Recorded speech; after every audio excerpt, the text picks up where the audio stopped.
I got 2 words for you, Australia. Letdown.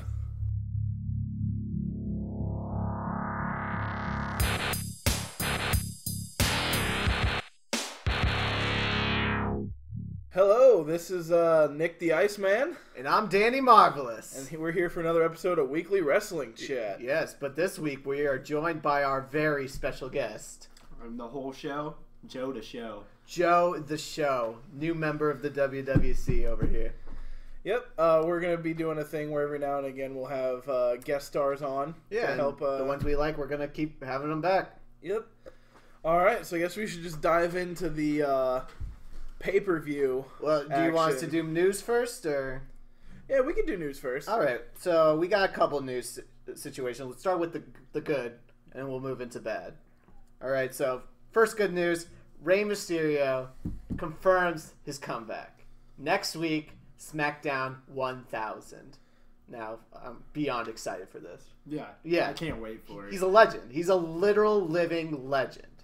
And his first match is going to be real good. I'm really excited for it. $5 says it's a World Cup qualifying match. Yeah. All right, next up we have NXT UK finally begins next week.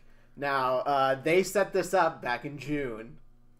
The UK Championship Tournament happened in June. They ended it by saying, hey, NXT UK. And then they told us nothing for months. But it's finally happening next week, and I'm beyond excited.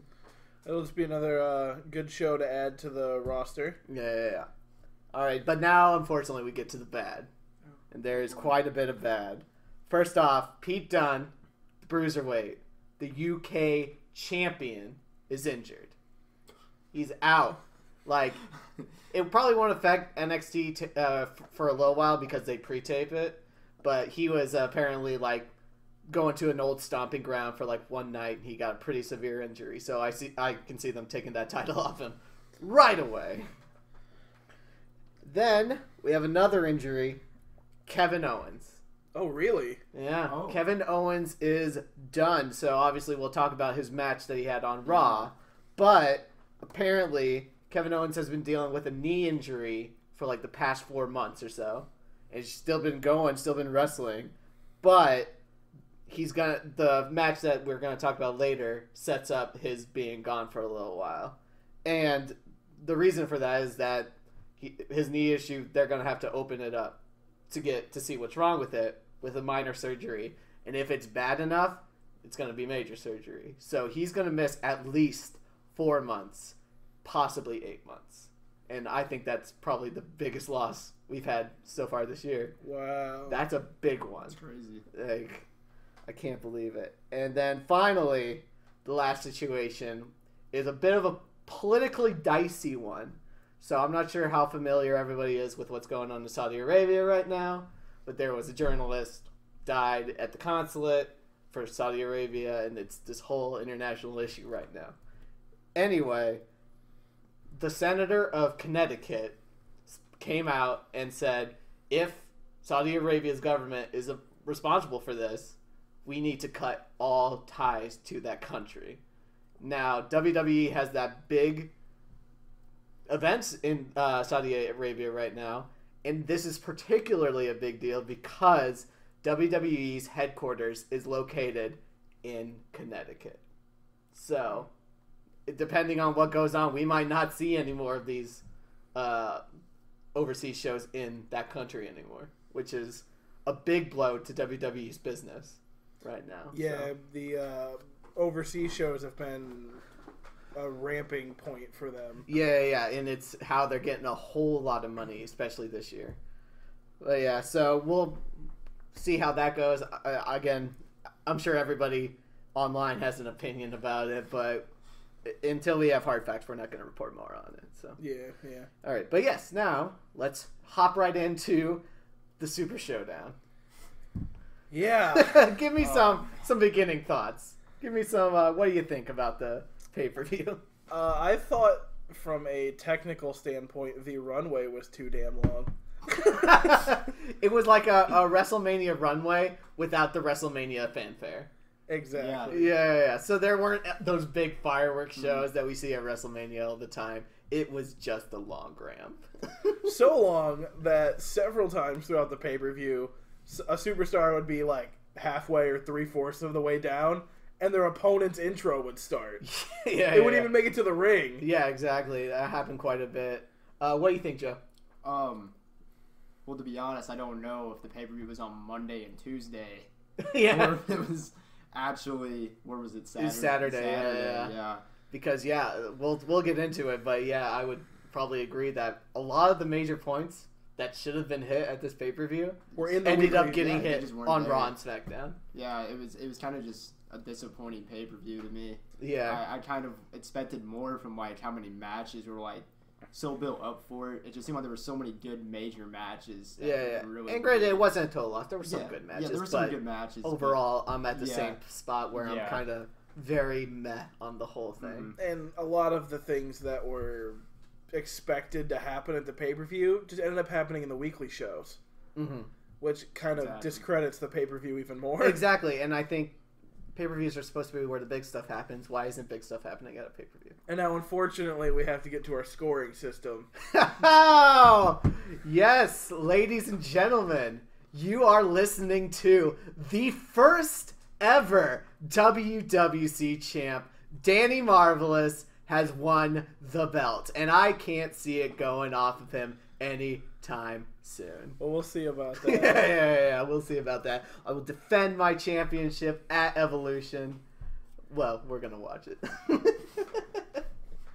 And, it ended up being a 1-point difference. Yes, it was very close. Both of us got 3 out of our 5, and neither of us got our Hail Mary. Yes, which we'll get into that in a little bit. But anyway, let's hop right into the pay-per-view. First match, The Bar and New Day. Now, this match was dope. Yeah, I enjoyed it. But starting the pay-per-view, it was amazing. And like we've talked about before, the group of them have been doing it for so long that the 5 of them know how to put on a show. Oh, yeah, exactly. The Bar and New Day, of course, had that almost match of the year on SmackDown last month? Yeah, something like that. They were amazing, and they burned it down again. And watching this match, I thought I had hope for this pay-per-view because it was that good. The crowd loved it. The finish was amazing. And then, of course, the rest of the show ends up disappointing. But this match was great. What do you think, Joe? I wasn't really able to see like the whole pay-per-view, but I did see highlights on it. Gotcha. But I definitely thought it was a really good match. But of course, he was saying like it's the New Day and the Bar. Like they've been around in the business for so long. Yeah. They kind of just know how to just give the fans what they want. Yeah, exactly. And they have such great chemistry together they're so too. Good together. I was a little surprised though that they picked Xavier and Kofi. Yeah, no Big E. Yeah.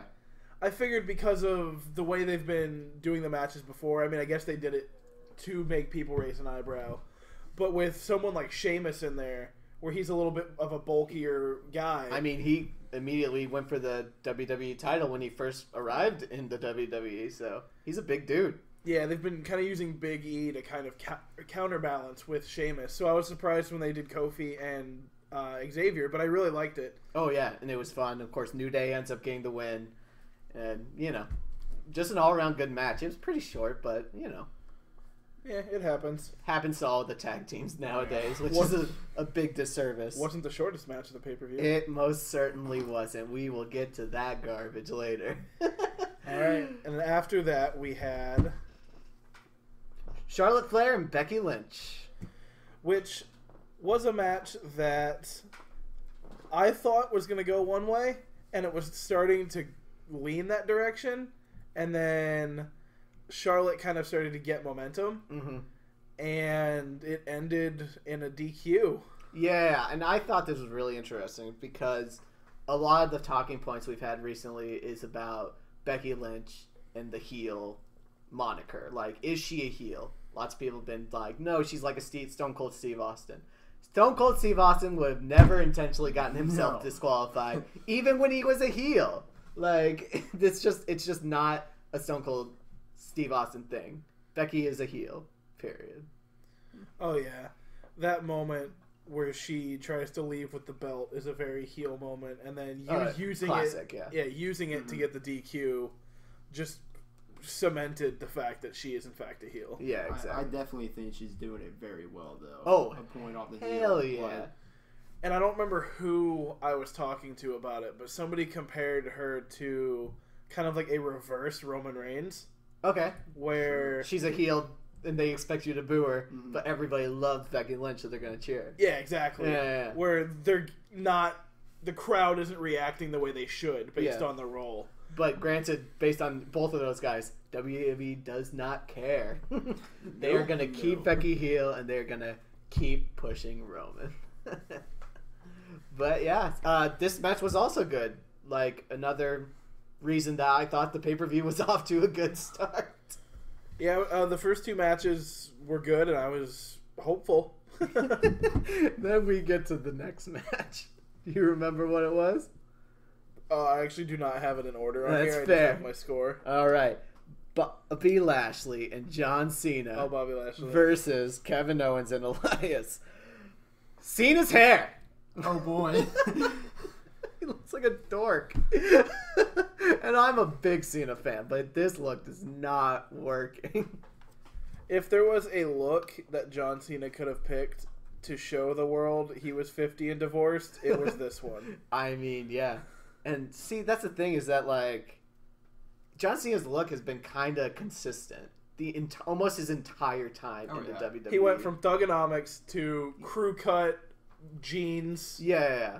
And that was it. That was his look. The crew cut with the jean shorts and the sneakers. Yeah, exactly. It was very much the same throughout his entire career. And he's broke and come back, but he's always had the same look upon returning. Exactly. But this time he came back with that full head of hair and that big old bald spot on the back of his head.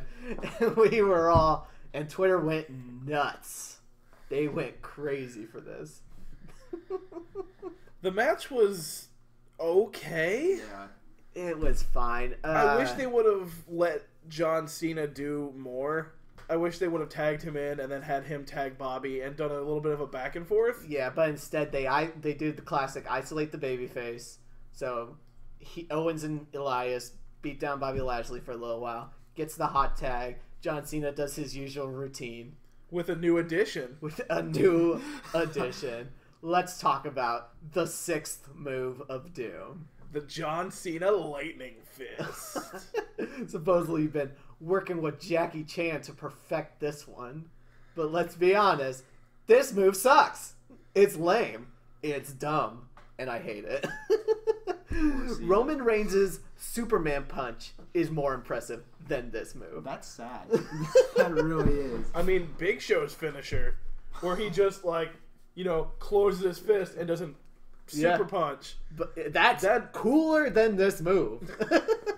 This is supposed to be John Cena's big thing, and it's This is supposed to be the next 5-knuckle shuffle, the next attitude adjustment. It's supposed to be his next big piece to his arsenal, and it just takes too long and is lame. Yeah, it really does. I feel like he's running out of ideas. I don't know why he's really trying to change his moves really either. And that's the thing, John Cena's been in the business for a long time. Yeah. He's been in WWE since 2002. I really don't I understand trying to keep things fresh, but if it ain't broke, don't fix it. Yeah, exactly. Really. And he's a classic. I know some people want him to go away, but whatever. I love John Cena, and I like his classic moves. And now I'm gonna hate that every match ends with this goddamn Thunder Fist or Lightning Fist. What? It's stupid. I hate it. Versus Asuka and Naomi. What more can you say about this match? I mean, meh. I mean, here's the thing. So we talked about this match, this group, for a while on Raw, on the SmackDown. I'm sorry, they were on SmackDown, and we said we hated the story, but at least they can do it in the ring. In the ring, they're great. They proved us wrong this pay-per-view. This match sucks. Yeah. I mean, it was boring. It was quick. The Iconics just got put over because they're from Australia. I mean, which I saw coming. Yeah. At least you got your 5 points out of it, but yeah. Just because I picked the match as my 5 point doesn't mean I necessarily wanted it to turn out that way. Fair enough. I don't think any of us want a bad match ever. No. But they gave us quite a few this pay-per-view. And this one is really where you start to see things go down. Because, like, the John Cena thing was weird. But this match is just bad. And it's just like, oh my gosh, we're going to have to deal with this for the rest of the pay-per-view. Yeah. Oh, but yeah, that was a waste of time match. But then we move on to the Bella Twins and Ronda Rousey versus the Riot Squad. What did we think of that one? I mean, I guess it was okay. It's fine. It's kind of just like, it's just continuous, I guess, with those groups like going at it on Raw, like almost like every week. There's something to do with that now. Yeah, they're doing it like every week, and this was supposed to be the big culminating thing. And it wasn't. Yeah, of course. It very much felt like a match that could have been on Raw. Exactly. And then they had this weird ending that was too long. Everybody's expecting something to happen, and then it doesn't. And then they fade to commercial. Like, what is this?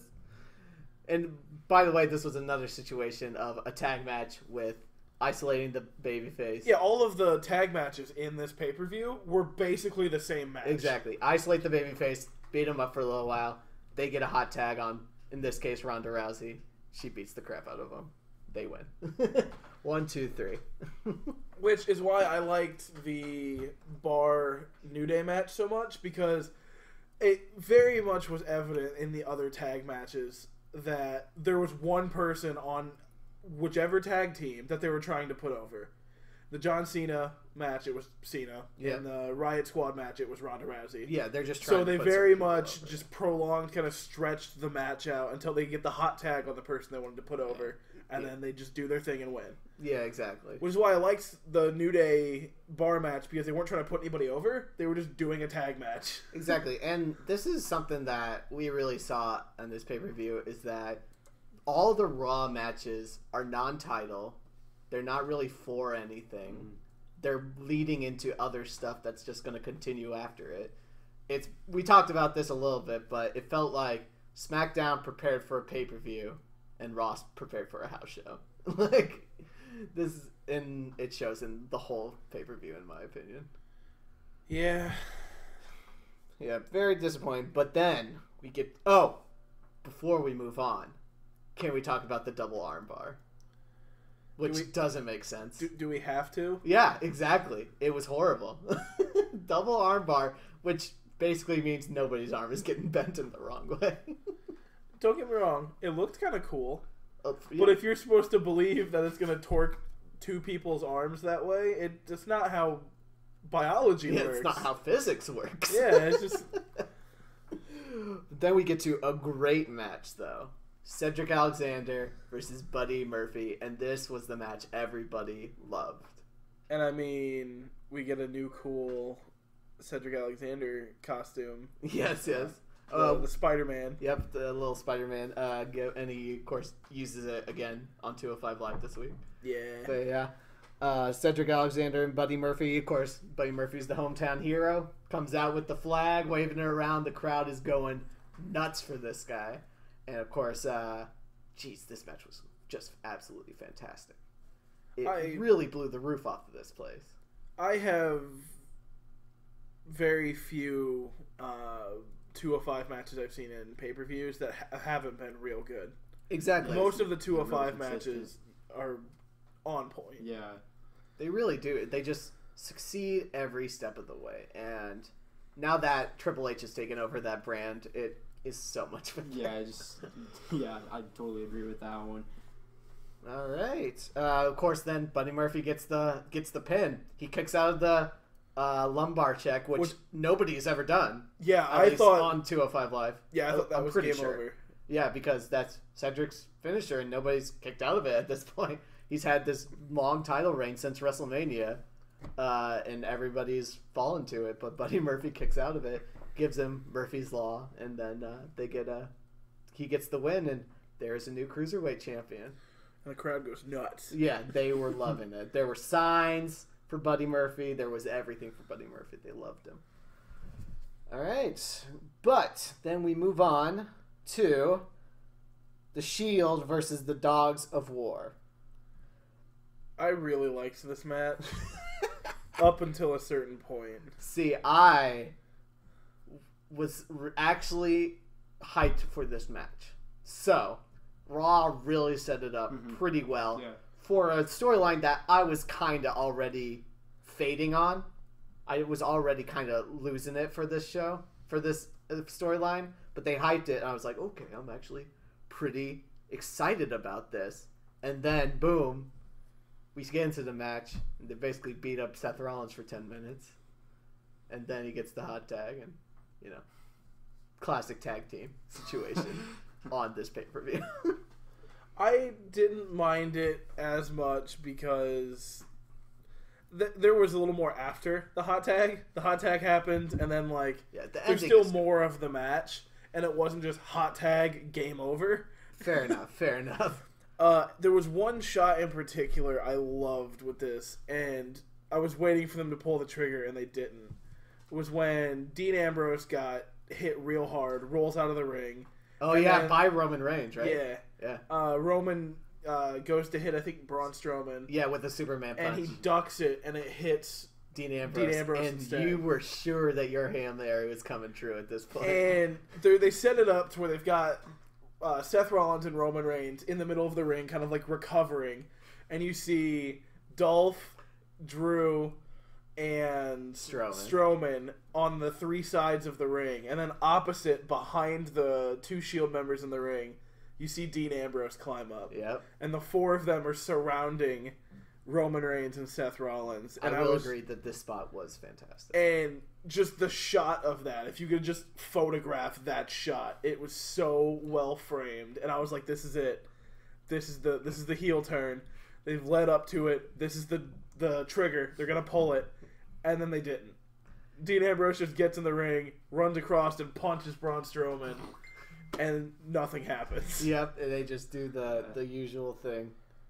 I was really disappointed in that, actually, because I've been waiting to see like a Dean Ambrose turn. I think we all have. Yeah, I feel like everyone's just waiting for it to happen now. They just didn't pull the trigger on it, and I'm very surprised, honestly. And they set it up so well. Like before, when they had Dean between the two after one of the matches on Raw, and he's looking back and forth at the two sides. It's like, okay, yeah, cool, you're hinting at it. And then they've done that a couple other times where they've had kind of like Dean Ambrose staring off at the other group or looking upset at the Shield. And there's just been tension building. And it felt like the way they did it, that was it. That was the culmination. It didn't feel like they were teasing it anymore. They were like, he's being slotted in. And then nothing happens. Yeah. But... Yeah. Ultimately, I found this ultimately disappointing. I found the ending at least exciting, though. But it was another Raw match that was basically a house show match. Yeah. They just so happened to have slightly better parts than the other ones. It was like a very well done house show. Yeah, exactly. All right, next match, Daniel Bryan and The Miz. Oh, Dan's favorite match. Worst match this week. Easily. Like, you set up the storyline. This is an 8-year in the making feud between Daniel Bryan and The Miz, going all the way back to the first season of NXT. They set it up for Super Slam. They set it up for SummerSlam. And turns out Miz cheats to win. Classic Miz. Feud continues. They do it again with their wives for some reason. But whatever, it was a good match. Miz wins Maurice wins by cheating. So, classic, keeps the feud going. Then they have this match at Super Showdown, and it's like 2 minutes, literally 2 minutes. And Miz just beats up Daniel Bryan, and then he rolls up and gets a pin. Like, what is this? Just does nothing for this feud other than get Daniel Bryan in the title picture, which they could have done by having a big, long-out brawl, and that would have been amazing. But yeah, I don't know. This was completely disappointing. Yeah, absolutely. Oh, gosh. How they gonna do my boy dirty like that? How they gonna do him dirty like that? Whatever. What we got from it on SmackDown turns out to be good, which we'll get to. So, anyway. I feel like that is the tagline for this pay-per-view is, if you're disappointed, wait a couple days. But yeah, so then we get the final match, Triple H, Undertaker. What do you guys think about this? It was a good match. Oh yeah, I really did enjoy it. I feel like I didn't see the ending coming. Oh, Let me yeah, just yeah. point that out. Like, I thought it was interesting. Yeah. To like keep up with like this rivalry going. Yeah, exactly. Keep it going for a crown jewel. Yeah, but yeah, I think it was a pretty good match for the pay-per-view. Yeah. But it definitely helped out the pay-per-view. Well, the thing that gets me about the match is it's an okay match. I didn't mind it. Yeah. It was very nostalgic just because of the people in the match. And the end happened, and Triple H won. And I was like, okay, that's sure. Yeah. Nice ending. Because Undertaker won the last time, right? Exactly, yeah. So they have the nice end cap, whatever. Triple H is happy because he did what he wanted to do. That's why he brought this match back, because he wasn't happy with how it ended. Undertaker looked like he was going to die. Dude, the dude looks gassed constantly. He looks like he should not be in a ring. He made it through the match okay. And then after the match, literally the other two, the people he was versing, help him up because he's just done in the corner. Yeah, he is. They help him up. His knees weak, arms heavy. Mom spaghetti. Yeah. Just barely holding himself up. They do a nice bit where they, like, in my opinion, they break the kayfabe, but it's fine. They were like, oh, we're buds. Let's celebrate together. This is our last match together. Yeah, and they had fireworks. It was very like movie ending. Yeah. And then and then Undertaker looks at his brother, and they both just beat the shit out of Triple H and Shawn Michaels. Oh yes, I'm so happy that happened. Like, don't get me wrong. I understand outside of kayfabe, you're celebrating with your friend. I get it. And that's nice and all. But I don't want The Undertaker to be that guy. No. I want The Undertaker to be a vicious being that just exists in the wrestling world. I loved your reaction to the heel turn, which was, and I quote, "the last time ever my ass." I mean, did anybody really think it wasn't going to Crown Jewel? Yeah. I mean. But yeah, I don't know, like, this wasn't the best match in the world or anything like that.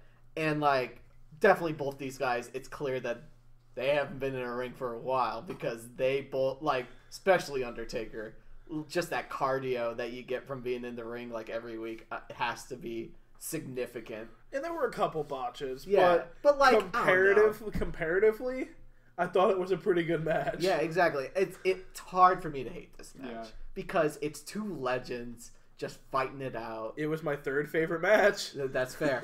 That is fair. Literally, if you cut out the entire middle, you just go tag team match. SmackDown tag team, yeah. Yeah. Next match. Cedric Dallas and Andrew. You just cut. Then the next match, you just cut. You have the three matches. Tag team, Cedric Alexander, Undertaker. That's it. That's all we need. Fair enough. Just cut the rest. Yeah. I mean, it's basically what they did. So, anyway, but yeah, so that brought us to the end of our pay-per-view. And, oh, let me tell you how mad I was that I couldn't get my Hail Mary. Because literally I was like, oh, Shawn Michaels is going to get the disqualification. Immediately the match starts. By the way, this is no disqualification now. And I'm like, shit, man. You won anyways. Yeah, whatever. I still have this nice little belt over here. Won't be yours for long. Yeah, you wish. All right, but you can't see it, but I am mean mugging Danny Marvelous real hard right now. He's getting the stink eye. Yeah, a little bit. I've been harassing him about it for all week. So, brings us into Raw. Yes. Now, Raw starts out with Triple H and Shawn Michaels promo. which of course sets up the crown jewel match. Oh, yeah. I am not gonna lie to you. I got chills when Triple H was like, "I got 3 words for you. Are you ready?" He's still fire on the Literally mic. just goosebumps. Yeah. He's like, So good. So good. We knew this was gonna happen, but seeing the reunion happen and them rip their shirts off with the DX under, even got them doing the chops. Yeah, oh gosh. This was just nostalgia that just feeds your soul. Feeds the wrestling fan's soul. We'll talk about a few of the instances later in the show, but I really like all of the older superstars they're bringing back. Oh, yeah. Rey Mysterio's coming back. Fair. John Cena's been away for a while. He's starting to come back. Awesome. There's a couple more we'll talk about later, but I really like the resurgence in the older superstars. It's just a nice nostalgic feel. So do I. And I mean, look at Ric Flair. He wrestled until he was almost dust. So, you're not wrong. so I think it's cool that some of the older superstars are continuing the tradition of wrestling until we physically can. But yeah, then we move on to first match of the night. Bobby Lashley and Kevin Owens, which was basically just started out as just a rematch from Super Showdown. Except it was already better because we had Leo Rush. Let's debate that for a second. Yeah. Because I wanted to punch him in the face. very annoying. Which I think was on purpose. I don't mind but- Leo Rush 9 times out of 10, but I will agree with you. He was a little excessive. So literally, I take notes for this podcast, and the first note I put down was like, "Oh man, Leo Rush on the mic. I'm down with this." Literally erased it to put Leo Rush on the mic was too much. What did you think of the match, Joe? It was pretty much like it started off really well. I thought like it was kind of just a bat-to-bat kind of match. It kind of just turned into Bobby Lashley just beating the hell out of Kevin Owens. Yeah, like it was really brutal, and it was kind of weird because it's like Bobby Lashley random heel turn. Yeah. It kind of just came out of nowhere. Yeah, I've got that in my notes too. I've got Bobby Lashley heel turn because first off, the crowd was completely on Kevin Owens' side. They turned on Lashley fast once Leo kept talking. And yeah, the crowd was on Kevin Owens' side. Bobby Lashley was very intense. Yeah. And as you see later in the show, he interrupts a backstage promo between B&B. Yeah. And it kind of is starting to make more sense why Leo Rush is his hype man. Yeah, because... So, little background for if you haven't seen it. Bobby Lashley was a heel on Impact. Oh, really? On TNA. And he's really good as a heel. But they brought him in, and he was big old babyface in the WWE, which is, like, fine. But he really thrives as a heel, and I'm excited to see where he goes with it. I'm also kind of sad that Kevin Owens got injured. Yeah. Because I was really curious to see how this was going to go. If, like, Kevin Owens and Bobby Lashley were just going to, like, swap places. Yeah. And just seeing Kevin Owens is a little more, not necessarily full heel, but on the fence a little bit more than he has been. I thought would be really interesting. It would be, but yeah, unfortunately, the ending of this match where Bobby Lashley just destroys Kevin Owens' legs on the metal pole, that was just to set up this whole knee injury that he's had for a little bit. So. Which I can see also helping Kevin Owens because he's really good at making the most out of situations. So I could definitely see him coming back in a wheelchair and just yelling and I quit. maybe not that. Well, I mean, he already did quit technically. Yeah, he already did the I quit thing. But I could see him coming back and doing the whole Sami Zayn thing. Where he's like, I'm bullied. He hurt me. Yeah. Oh gosh. Get him, Elias. Get him, Elias. Get him. And then after that, we had a little bit of a promo where they introduced something they're going to be doing at Crown Jewel, which is the WWE World Cup. Yes, yes. where they're going to be doing 4 superstars from Raw and 4 superstars from SmackDown. And they already announced that one of the people kind of got a free pass because he's the GOAT. Yeah, I mean, it's John Cena. They just give him a pass. He's in. It's like, listen, everybody's got qualifying matches, but you're good, John. You're good. I like that the announcers straight up just said, because he's John Cena. As long as you cut your hair, you'll have a spot. I mean, he really does need to cut that down. So, John, I love you, but do something about the hair, man. Yee. No. No. All right, and then after that, we had the promo I was speaking of earlier with B&B. Yep. They were hyping the Mixed Match Challenge again. And just out of nowhere, Bobby Lashley and Lio Rush come in, and they're just like, this is my show. Yeah. Want to fight about it? Yeah, and Bobby Lashley was going off. He was heated, and I was like, that dude is huge. I am scared of that dude. There's lots of big dudes in WWE that I'm like, whatever. Bobby Lashley is huge. He's not like Braun Strowman huge, but he is squat. He's very dense. Yeah. I would be terrified of anything that guy could do. Then Elias comes out. How dare he? So, let's talk about Elias. I love the thing about Elias coming out and he insults the local sports team. It's great. Then it happened to me, and I was hurt. I was emotionally affected by this. I literally wrote down in my notes, Elias, how dare you? How dare you go after the Cubbies? I think it's sacred ground. I think it's funny. He hit the jackpot. He'd been doing a whole bunch of random insults, and then he hit a sports one somewhere and went, "This is it. This is how we do it. This is the gold mine." Yeah, and just go after the sports teams, and people get pissed. Yeah, they do. I literally look forward to it every time. Yeah, I do too. But then it happened to me. So yeah, the Elias bit was alright. Yeah, classic Elias. He starts playing, and he actually does a song, and eventually gets interrupted. The crowd looks like they're about to get as mad as Seattle. Yeah. And then Rhonda's theme kicks in, and they don't even, resolve the interruption. Yeah. Just by the time she's to the ring, Elias is out. Yeah, he's gone. He is gone. And then they have the rematch there between the Rhonda and the Bellas versus the Riot Squad. So I literally wrote in my notes, ugh, I can't believe I have to watch this match again. I mean, I was watching the match, and about maybe a minute into the match, I was just like, man, this is boring. This is the same shit, different day. Yeah. Pretty much.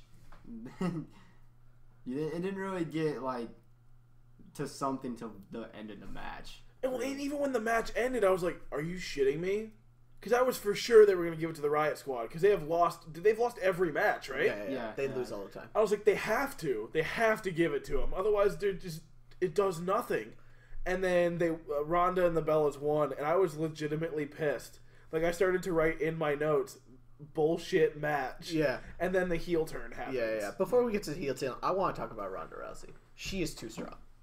She is too strong. Don't get me wrong. I understand she was an MMA fighter and that she could kick anybody's ass. But professional proud wrestlers are literally running in fear of her. On TV. Come on! I mean, the men have Braun Strowman. Yeah, and I think that's stupid too, but at least half the time, Roman Reigns never runs from Braun Strowman. That's why I think they should next Superstar Shakeup. They should just throw Sonya Deville over on Raw and just have the two of them duke it out. Yeah. Oh, yeah, that'd be great. Halfway through the match, it turns into an actual MMA fight. It's like, oh, shit! There's real blood! Yeah. But yeah, so we We get the heel turn, though, at the end of it. Which we needed, and should have happened the night before. Yeah, I literally was like, wouldn't that be the biggest FU to Australia? Just be like, we could have done this at your show, but we don't want to. Yeah, there were so many moments this week that I was just like, literally, if you would have done this on Saturday, it would have made the pay-per-view so much better. Mm-hmm. Yeah. But I'm kind of just wondering, like, why would they do something like that? Like, it doesn't make sense to me either. This pay-per-view was pretty much pumped up pretty well, I feel They like. hyped it, Yeah, and they didn't do anything. Yeah, exactly. I mean, how many weeks did we have guest stars coming to hype up the main event? Yeah, really. Like, they hyped this up. And it's not like a Greatest Royal Rumble where it was literally like 2 weeks after WrestleMania. So they didn't know about it, and then they were like, oh, this is happening. Advertise it. But no, this had a whole month of us hyping these matches, and it just... I don't think they would intentionally give the finger to Australia, but this week kind of feels like they gave the finger to Australia. It really does. Like, especially the Raw matches. Oh, definitely. We were saying, Raw prepared for a house show. Yeah, exactly, and it's ridiculous. Absolutely ridiculous. So the match we get after the Ronda Bella Riot Squad match is the B&B versus Mahalisha, which again was just more fluff. Yeah. So I don't hate that they're hyping the Mixed Match Challenge. I don't like to hate on that. I get that they're trying to advertise it. More people will watch it because of this. We have seen some combination of B&B versus Mahalisha for 3 weeks in a row. There are 5 tag teams from Raw in the Mixed Match Challenge. Why aren't you using any other ones? Oh, Danny Marvelous, you sweet summer child. You know the only tag teams that matter are B&B and Mahalisha. Apparently. It's not true. B&B wins every time. Yeah, really. Let's be honest. Mahal and Alicia suck. But it's terrible. It's so bad. That man was WWE champion. That woman is not. And probably never will be. Yeah. But yes. Then we have my favorite part of Raw this week. The Global Royal What the Fuck match. Yeah. The World Cup Battle Royale. Which is actually what I put in my notes. Yeah, and so Baron Corbin sets this up as... Constable Corbin sets this up as, like, your average, like, clearly throwaway match. I'm going to beat up all these jobbers, and then I'm going to get myself a spot in the winner's circle. How dare you? That one Russian guy was totally not a jobber. So, in those group of jobbers, though, was a conquistador, which... That's like a classic, like, throwback to, like, 80s wrestling. Oh, yeah. The Conquistadors were a tag team, and they always lost. And they were just all in gold like that. Well, and they even, on the announce desk, were talking about, okay, who is it? Because it's been Matt Hardy, it's been Jeff Hardy, Edge. The person under the mask has been, like, 5 different superstars. Exactly. So, you know that there was going to be some shenanigans. Of course. So the match starts... And hilariously, Conquistador rolls out and just sits just at the edge of the ring, just chilling. Perfect. I love it. Perfect. And then, like you said, Baron Corbin squashes everyone. Yeah. They get a small upper hand when they all start being on him. Oh, yeah. But then he destroys them. Which I totally don't believe, by the way. When there were like the 7 guys on him and he hulks out of the corner, it's like... Okay, come on, Corbin. You're not Braun Strowman. He's a big dude. I know, but still. But he is not. It just was funny. He was like, "Gah!" And there's this like tall, scrawny guy. There's this tall, like lean guy. Yeah. Like, beneath. And so Corbin thinks he wins until Conquistador slides back in. And he does some moves that look a little familiar. Eventually gets Corbin out, and he reveals it is Kurt Angle. Hell yeah, the former general manager of Raw. He hit him with the 3 suplexes, and I was like, I swear to God, if this is Brock Lesnar, I'm gonna be so mad. It was no way. And then I saw the too small for Brock Then I saw Lesnar. the angle slam, and I was like, oh, It's Kurt Angle. yeah, the Angle Slam. Yeah, no, the suplex. He's already got a Magic Crown Jewel. He can't be in the World Cup. I just thought it was like Brock Lesnar doing it for the lulz. Fair enough. But I'm pretty sure Brock Lesnar never does anything for the lulz. He barely shows up, so... And I'm pretty sure anytime he shows up, he gets paid like $2 million.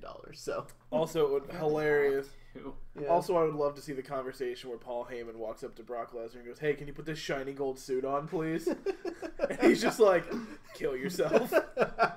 You would kill. He would. Yeah, he would be dead. Brock Lesnar would murder him. So, Kurt Angle solidifies his spot in the WWE World Cup. Yeah, so we know 2 of the 4 Raw superstars are going to be in the World Cup. And to quote a friend of mine, the rest of them are all Miz, apparently, based off the silhouettes. Yeah, they use a Miz silhouette. Really?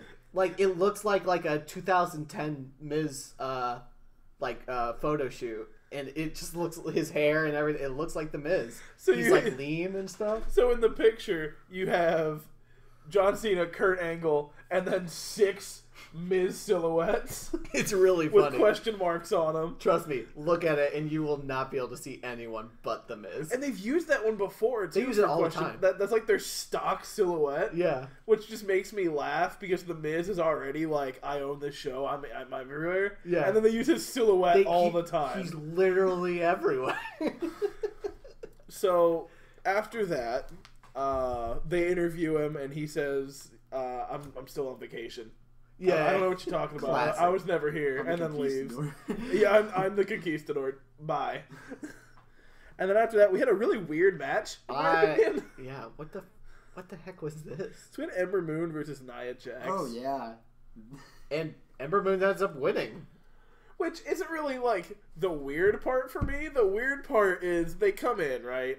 And commentary's like, they're doing friendly competition. And then they beat the bloody hell out of each other. It looks like they are getting mad, especially Nia Jax. Looks like she's about to break somebody. And then she gets slammed into the screen around the ring. Yeah, the apron screen. I thought something broke. Oh, Yeah. and she's even holding her arm after the match. And, yeah, Ember Moon wins. And then they're like, yay, we're friends. And they hug it out. And I'm just like, what the hell just happened? Like, what's the point of hugging it out? I'm like, don't get me wrong, like, this wasn't a bad match by anything, and I was surprised that Nia Jax didn't win, but... Which they needed, because she's won every match she's been in, essentially. Fair. But then it's lame that they are then cool, and then nothing happens with this. I was waiting for them to start a feud, because they were like, Exactly. friendly competition, and then it got real quick, and they were, like I said, beating the hell out of each other. Yeah, exactly. And I was waiting for after the match them being like, you took it too far!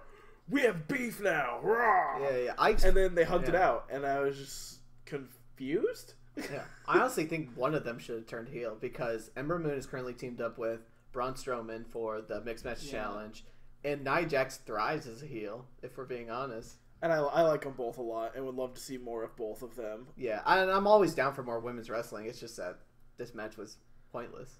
I hate pointless matches. Yeah, that's fair. Unless they prove me wrong and do something with it, I will rescind that. But seriously, this was not. All right, and what do we got after that? I don't really have them in order. So, it was the Trish Stratus promo. Yes. Oh boy. Oh yeah. So yeah, of course Trish Stratus comes out. She starts doing her thing. She talks a little bit, and of course it's Trish Stratus. She's awesome. Of course, and then Alexa comes out with Mickie James. They start talking at each other, and I'll reveal we're gonna do a tag team match now. And here's my partner, and it's Lita. See, here's the thing for me. Yes, Trish Stratus needs to be in a match with Mickie James because they had history. That's a classic match, yeah. But why not just do that and then have Lita versus Alexa Bliss? Because they're both kind of like Alexa Bliss and Lita both kind of have not necessarily the same attitude, but they were both like the edgy like heel heel girl, yeah. So I thought it would be a really interesting match, and that would have made more sense. And instead, we have another tag team with 4 people who aren't tag teams. Yeah. So which they've been doing a lot lately. And don't get me wrong, I like tag team matches, but give them to the tag teams. Also, I feel like both of these would have been more entertaining solo matches. that's fair. But I will say, so there was some news that came out about this that it's a pretty good source, but you never know. So take it with a grain of salt. There was apparently always supposed to be this match. This match was always planned on, but they wanted to hype Evolution without revealing the matches that they hadn't set up yet. So they needed 2 to hype it because that's how long one of those commercials lasts. So they put Trish and Alexa and then Mickie James and Lita so that they could advertise it. Okay. That makes sense, but it's still confusing and disappointing to fans. When I heard it, I was like, why are you doing this? Which, granted, Lita and Trish are, like, they're older. I can understand them not wanting to do a whole match by themselves.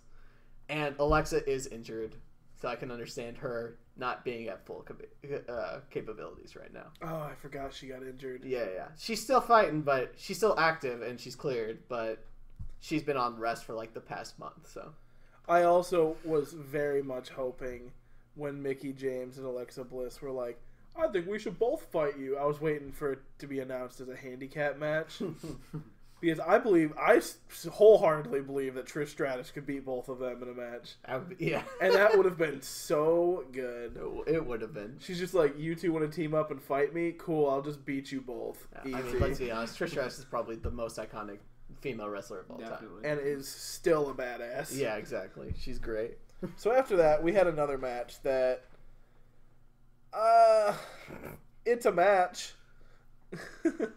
Yeah, is Ascension. Chad Gable and Bobby Roode fought the Ascension, which they've been doing. They've been feuding, and they've had 1v1 matches that have had Connor just destroying. Yeah, and then this match starts, and technically, Gable and Bobby Roode win, and they get the pin, and they start to hint at trouble with Gable because Bobby goes up on the turnbuckle, and then Gable tags him, runs in, gets the pin and wins. Yeah, and then right as Bobby Roode approaches him with the what was that? Yeah, we hear an intro come in. AOP's intro and the bludgeoning commences.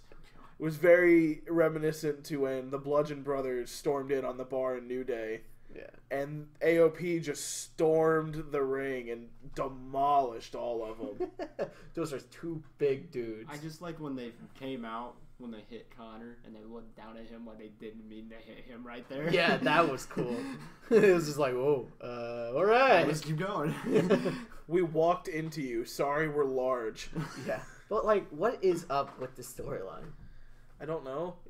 I feel like I just saw this last week. Because AOP ran in on them last week, didn't they? Did I imagine that?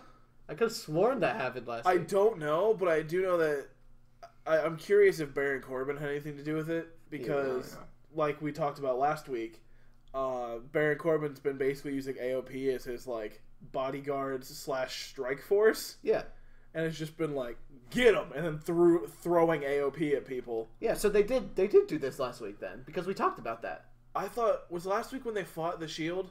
No, last week was when it was just Connor and Bobby Roode. But they had Victor and Chad Gable were on the apron. Okay, I thought AOP fought Shield with Baron Corbin last time. That was like 3 weeks ago. Or 2 weeks ago. I think that we covered that our first episode. Was it? I don't remember. I'm sorry.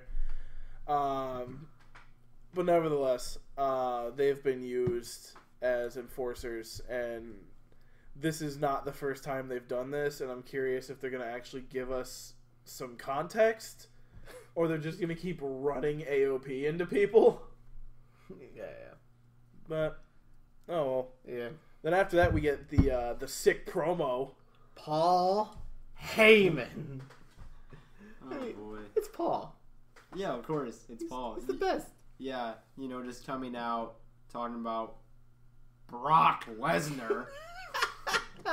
Brock Lesnar. Of course, he's hyping the match for Crown Jewel and stuff And of like course, that. you know, Brock Lesnar isn't there. Of course. Just chilling at home. Why would he show up? Yeah. WWE don't have that kind of money. They can't afford that shit. They can. They got paid by Saudi. They Only a got couple that Saudi times. oil money now. Nah. But yeah, then we get is it the final match? Yeah. Yeah, the main event, which is another repeat of Super Showdown. Yeah. Dogs of Which, War and Shield. again, like we talked about with the Bella match, was better than the pay-per-view. Oh yeah. And It was shorter, thank God. it was more eventful. I feel like the match was just better in general. Mm-hmm. And then the end happened, which Yeah. I have in all caps in my notes. The Dogs of War win, Yes. and they leave not necessarily quickly, Yeah. but they slam them down, finish their business, and leave. Yeah. And the Shield is left in the ring, and you see Dean Ambrose roll out, pick up his stuff, and just walk out on his own. Yeah. And you see Seth Rollins and Roman Reigns looking at him, and they both kind of look at each other, and it just fades to black. Fade to black. Yeah. Like it's setting up. It's not a direct heel turn, but it is leading us to believe that that's going to happen. And it definitely made me happy because after the Super Showdown, I was like, well, he's just Shield now forever. So it made me happy that they showed that, especially since they lost this match, it's one of the things where if I'm putting myself out here as Dean Ambrose and we're losing, if we lose, at the end of the day, you guys still have titles, and I got shit if we lose. Yeah, I'm exactly where I would have been. Here's a proposed storyline for you.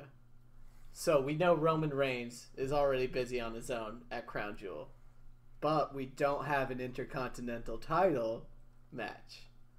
Dean Ambrose, Seth Rollins for the Intercontinental title. I'll do you one better. All right.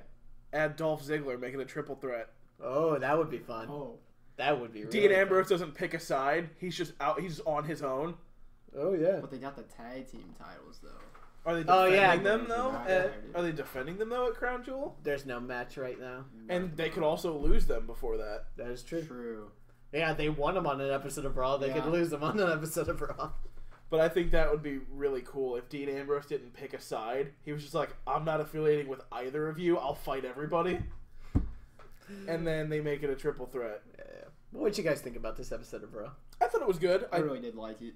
I mean, the past couple weeks, we've talked about Raw's quality increasing. I actually, yeah. So, I didn't hate this episode. But I was a little bit down on it more than you guys. But for the most part, you guys are right. It wasn't bad. But we just came off that great episode last week. So Last week's was real good. it was really good. Last week's was really good. So then we have SmackDown. Woo! Boy. Our favorite show. And we start SmackDown. Was it the Lynch and Charlotte match? Yes. Becky Lynch and Charlotte Flair. If Becky gets herself disqualified, she loses the title. My notes for this are a little comedic because I watched it real late, so I wasn't really in the right mind state. So my notes for this say, count out Lamau. And then screens are sharp, question mark? Ooh, yeah.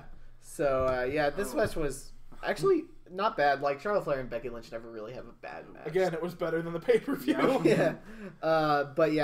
Eventually ends up in a count out with, because Becky is the heel Becky. She gets herself counted out. She is constantly rolling out of the ring. She's grabbing her title, trying to leave. Yeah, because they didn't say anything about a count out. Yeah, They exactly. just said she gets disqualified.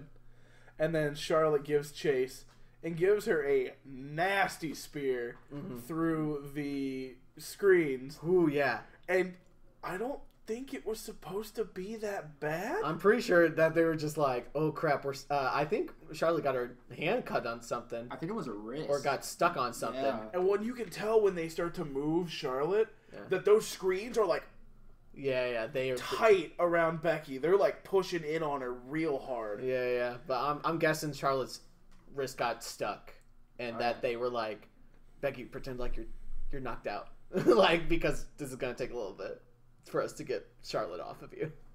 I mean, she also might have actually been hurt. Both of them might have It kind of been. looks like they hit wrong or something because the screen looks like it dug in deep. Yeah. I also was curious why they did, if they knew they were going to hit the screen, why they did it at the top of the show.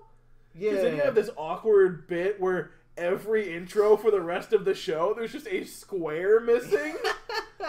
That is true. Like, immediately after Jeff Hardy comes out, the screens are all crazy lights, and he's doing his pumps, and you just see over his shoulder the big hole in the screen.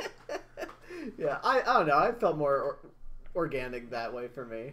Because then it was like, oh, well, now we have to do the whole show without this. Yeah. But, so this is going to lead to another match and probably a last man standing match because that's what they always do. But I think they actually announced it in that episode of SmackDown. Oh, did they? Yeah. Nice. That they said they were going to... It's the first ever last woman standing match. Yeah. Is it really? Cool. Yeah, first ever time. That's amazing. Yeah. They've had a lot of no disqualifications and stuff like that, but yeah, first ever last woman standing. Okay, well then that, as far as I'm concerned, that's cool then. Because I was going to complain about that. But just because I thought it'd be cool since Becky used the belt to get herself disqualified, ladder match. I think it would have been cool. Put the belt up top. You can do anything. Like, yeah. I liked the last woman standing match, but I would have liked it more if they would have put it on Evolution. Is it not on Evolution? It's on Crown Jewel, isn't it? That's in Saudi Arabia.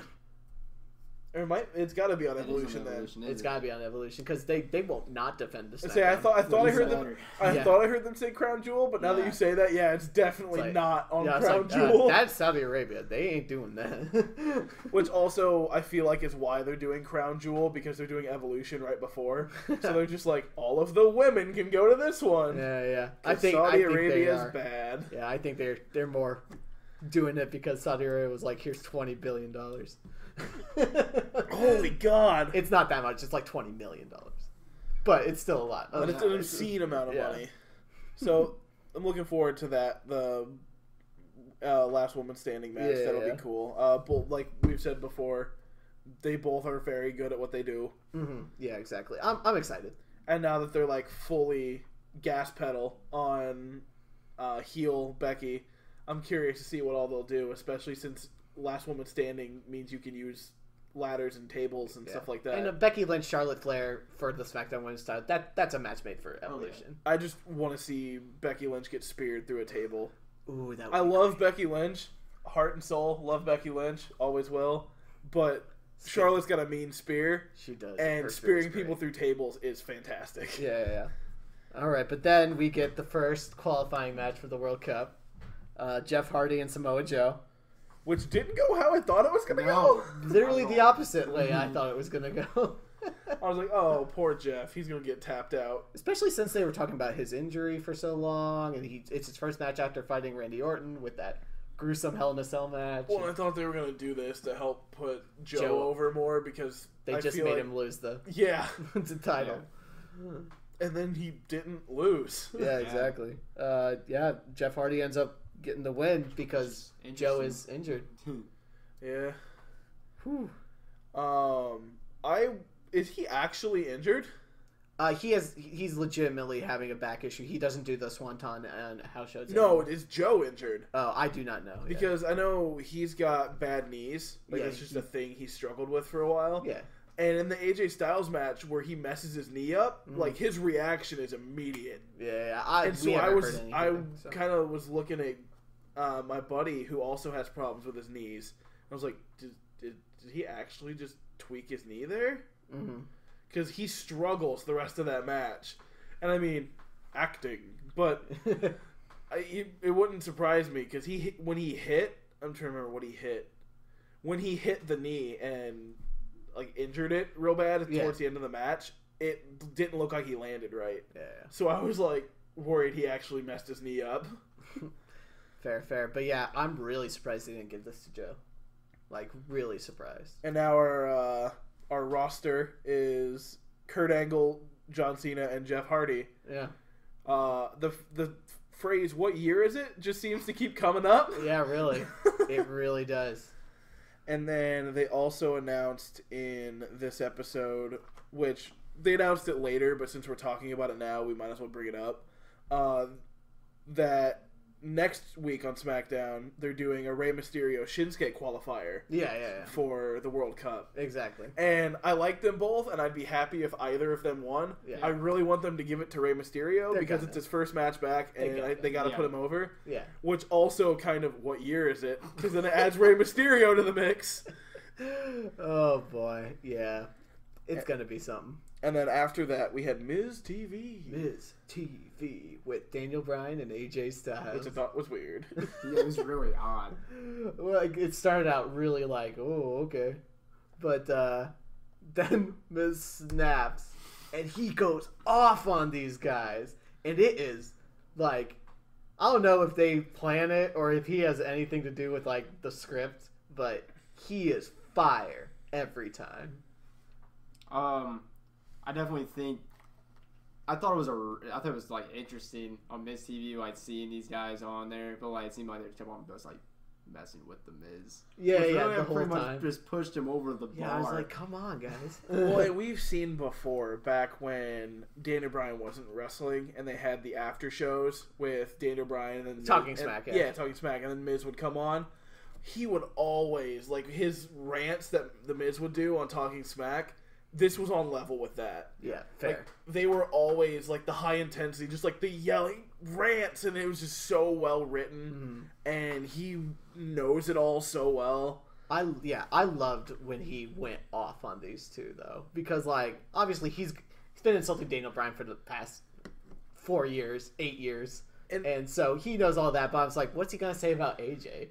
And then he's just like, you wonder why the WWE title isn't the main event of pay-per-views? Look in the mirror. And I was like, holy crap. I also feel like this Miz TV, not 100%, but this Miz TV helped make the Super Showdown match a little better. Yeah. Because you could tell that it was just building and building, and that losing that match was kind of like the straw that broke the camel's back. Yeah, they kept referring to him as the 2-minute man, which of course is a little tongue-in-cheek. Yeah. So I feel like using the short match at the pay-per-view to kind of push Miz over the edge and have him snap like that is okay. I still wish the match would have been a little better. They could have had it be a 10-15 minute match and have it end humiliatingly for the Miz. Exactly. And then still bring it up and still have him snap, but ultimately this makes the match better, but it's still a bad match. And then after that, we had AJ Styles versus Shelton Benjamin. I like that Shelton's on TV again. Yeah, I Thank really God. do. I wish they'd put him on there more when he first like came onto the scene and get into WWE, but it's a good thing they're putting him on there weekly because he is really good. He Like, really he's is, and I loved his tag team with Chad Gable. Right? Oh yeah. Yeah, he did that for a little bit, but then Chad went to Raw, and now Shelton Benjamin did nothing for 6 months. Yeah, I thought the match was good. I still see you, Zack Ryder. Woo, woo, woo. Woo, woo. I believe he'll come back someday. Yeah. So AJ got the win on that one. Of course he did. Because They're not going to make the WWE champion lose in this. It was kind of a squash match. It's fine. Yeah, Yeah, but it's just okay. after that, we get the unenthusiastic, not the conclusion I wanted to One Night in Milwaukee. Yeah. So the one night Milwaukee thing happens. It's of course what we all thought. Lana says, "I want you," and then goes, "To know how much me and Rusev love you." Which Like, is weird to me. I feel like they could have just had her speak normally and use, better editing instead of it being the most awkward pause in human history. Yeah, it really was. I want you to know that we care about you as a friend, Aiden. Yeah. And then Aiden makes a move on Lana. And then he pauses it again, and he's like, "That's it. I'm cutting it." And it's like, I think we all know what happens next. And I was like, This is a family show. It's clear that we made the sex. yeah. We made the sex. Sure. And then Rusev and Lana come out, and Lana's like, By the way, I'm a master hacker. Pushes up glasses. I mean, Russian hacker, you know. They're clearly a little tongue-in-cheek with that. And she's like, it's easy if your password is I love Rusev. And then Aiden gets like super disheartened. And she's like, roll the rest of the tape. It's just because she rejects him because she's married. And so she leaves and he's all embarrassed. Yeah. It's and really then, awkward. And then kind of out of nowhere, because he's been talking so much smack about Lana, he's like, by the way, Lana, I'm still game. If you are, yeah, I was just like, he's just trying to get under Rusev's skin. That's which it. It did. That Yeah. was the that was the straw that broke the camel's back. Rusev Ripped the shirt off, sprinted after him. It was great. I loved it. I love the end. That part. The video ended how I thought it was going to. Disappointing, but which now that that's out of the way, I'm really hoping we actually start getting matches between Aiden and Rusev. Yeah, because they've just been talking at each other right now. So. Do you think there's gonna be a match at Crown Jewel between those two? Ooh, Possibly. That'd be a great one. Maybe they just build it up more. They keep building it up over the weeks. Maybe they do the thing where like they start the match and then like Aiden pieces out or like gets disqualified. Like they don't actually have a complete match. Or they give Rusev like a U.S. title match and Aiden interrupts it. Yeah. They keep the feud building without actually having them have a clear-cut winner in the feud and then cap it off at Crown Jewel. Cool. That'd be kind of neat. Hell yeah. And then after that, we had the main event. It was the Big Show.